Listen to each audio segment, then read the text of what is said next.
What's going on, buddy? My name is Eason. Welcome back to another video. And today we're going to be getting into gerrymandering, which is a really cool word to say. I love saying gerrymandering. But we're also going to get into the effects of gerrymandering and actually what gerrymandering is. So I guess I should do that.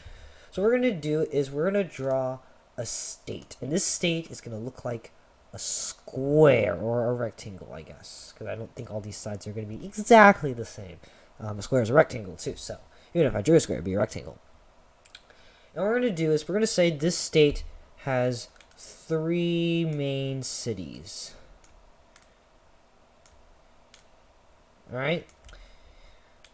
Now, what we got to do is we are going to figure out the population of each kind of area of the country and make voting districts with the same population. So how do we collect population in the United States? We collect it through the census. And this is conducted every 10 years. And every person in the United States should do it. And it collects information like the population for an area, the amount of people per household. It collects income, the ethnicity and race of these people. If there's more males or females in a certain place. We're going to all figure this out with the census. Now, the census helps us draw voting districts. Each voting district is going to have the same population. And the purpose of voting districts is for the election. So if a certain number of people in a voting district vote Republican, then they're going to add 1 Republican vote to that state. And during an election, if the county or voting districts, sorry, not county, if the voting districts are majority Republican, then the state is going to be Republican, and that Republican candidate is going to get these electoral votes. So yeah, basic election. And then also for the House of Representatives, so if one district is more Republican, we're going to probably see more Republican representatives. So how are we going to draw voting districts here with our 3 main cities? Let's say they are equal in population. Then we're just going to draw kind of a district size that might be about the same, about not. These are pretty rural areas out here, so it's going to be very less people. So we could have done that. There's probably a bunch of different ways we could have done it as well. So that's just an example of us drawing voting districts. Alright, so here is actually voting districts in 2016 from the election and its outcome and stuff. So we can see here that there's 7 voting districts in this state. This is Alabama. And we can see here that 1 of them won Democrat and the rest of them, 6 of them, won Republican. Very cool. So this is actually showing a concept known as gerrymandering. I'm going to get into why in just a second. So gerrymandering is redrawing voting districts to favor a certain party. This occurs during redistricting. And redistricting is when you redraw the voting districts because of the census and different changes of population in the state. So we're redrawing the voting districts, and someone who's drawing them is going to draw them in a way that favors a certain party for maybe the election, for the House of Representatives, or the national election for the president. So what shows evidence of gerrymandering here? Let me show you. So one huge part of gerrymandering that we're going to see a lot is just weird shapes in like little narrow areas like this and that. That's big evidence of gerrymandering. This right here, a very narrow pathway kind of through Montgomery, is going to be also evidence of gerrymandering. Typically, the more straight the lines are and the less weird shapes we get out of here, the less gerrymandering there is.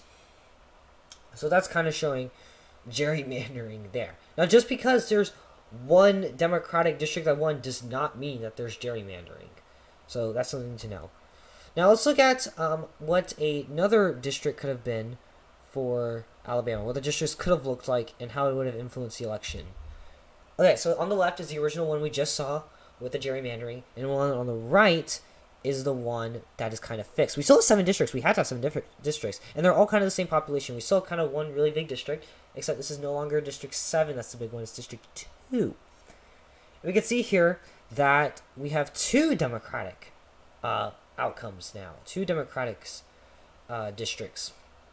And we don't see these like weird squiggles anymore as well. This is pretty This is kind of narrow, but it's not as narrow. It's still pretty big. This is actually a city. This is Birmingham, so it's going to be kind of populated.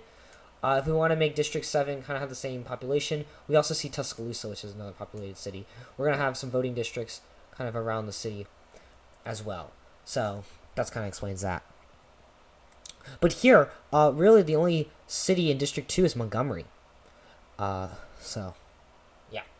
But we can see here that, hey, more Democratic votes. Maybe we can have more Democratic representation for Alabama.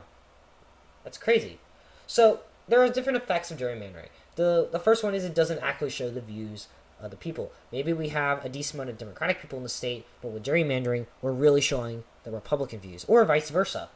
And it also just makes people mad, because some people may think, my vote didn't count because this person would have won either way. This can be a centrifugal force, by the way, because people are going to be divided over maybe gerrymandering did happen or it didn't happen, or the election was rigged, or something like that. And also, it can lower electoral competition as well. So if we just see a bunch of Democratic, districts, then the competition for Republicans is going to decrease. Now here I have 3 imaginary states. So we have State A, State B, and State C. Now on State A is a normal, fair state with 4 voting districts. They're very fair. That's all I have to say. B and C have gerrymandering. That's crazy. What type of gerrymandering? There's 2 types of gerrymandering I want to go over. And this first one I like to call gerrymandering, but it's also called packing. And what does this mean, packing? Well, it means we're just packing a political party into a district. And we can see here, the packed political party is the Republican Party. So the Democrats are the ones gerrymandering. And we can see here that it's gerrymandering because we got like this hook shape. It's kind of weird as well. It's less square-like, like State A. And we can see here that just got all kind of packed. We don't see really any Democrats in this district as well. So that's kind of crazy. And then we have cracking, which is kind of like packing, but way different. It's actually the opposite of packing. Cracking is where you try to disperse the populations a little bit. So we can see here that the Democratic district has some Republican in it. This is actually the Republicans gerrymandering.